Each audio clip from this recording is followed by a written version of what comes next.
குற்றால main அருவியில் 2 நாட்களுக்கு பிறகு குளிப்பதற்கான தடை நீட்டிக்கப்பட்டுள்ளது.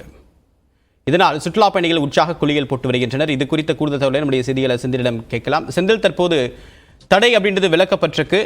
எத்தனை நாட்களாக இந்த தடை விலக்கல் அப்படின்னு தொடரும்? மீண்டும் கனமழை பெய்வதற்கான வாய்ப்பு தான் இருக்கு அந்த பகுதியில்?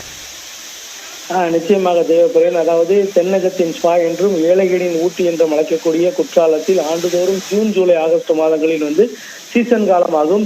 இந்த காலங்களில் இங்குள்ள பிரதான அருவியான குற்றாலம் மெயின் அருவி, ஐந்தருவி, புலியருவி, சித்தருவி, பழைய குற்றாலம் உள்ளிட்ட அருவிகளில் ஆர்ப்பரித்து வரக்கூடிய தண்ணீரில் பல பகுதிகளில் இருந்து வரக்கூடிய சுற்றுலா பயணிகள் ஆனந்தமாய் குளித்து மகிழ்ந்து செல்வது வழக்கம். இந்த நிலையில் கடந்த சில நாட்களாக மேற்கு தொடர்ச்சி மலைப்பகுதியில் பெய்த மழையால் இங்குள்ள அனைத்து அருவிகளில் நீர்வரத்து வர துவங்கியதால் சுற்றுலா பயணிகள் அருவியில் குளித்து மகிழ்ந்து சென்றனர். இந்த சூழலில் அதாவது பிரதான அருவியான குற்றாலம் மெயின் அருவியில் மட்டும் தொடர்ந்து மழை பெய்ததின் காரணமாக அருவியில் 2 நாட்கள் வெள்ளப்பெருக்கு ஏற்பட்டது. இதனால் சுற்றுலா பயணிகளுடைய பாதுகாப்பு நலன் கருதி போலீசார் தற்காலிகமாக குளிப்பதற்கு தடை விதிக்கப்பட்ட நிலையில் இன்று காலை முதல் நீர்வரத்து என்பது வெகுவாக குறைந்த நிலையில் மீண்டும் அருவியில் குளிப்பதற்கு அனுமதிக்கப்பட்டனர். இதனால் இங்கு வரக்கூடிய சுற்றுலா பயணிகள் தற்போது அருவியில் ஆனந்தமாய் குளித்து மகிழ்ந்து செல்கின்றனர்.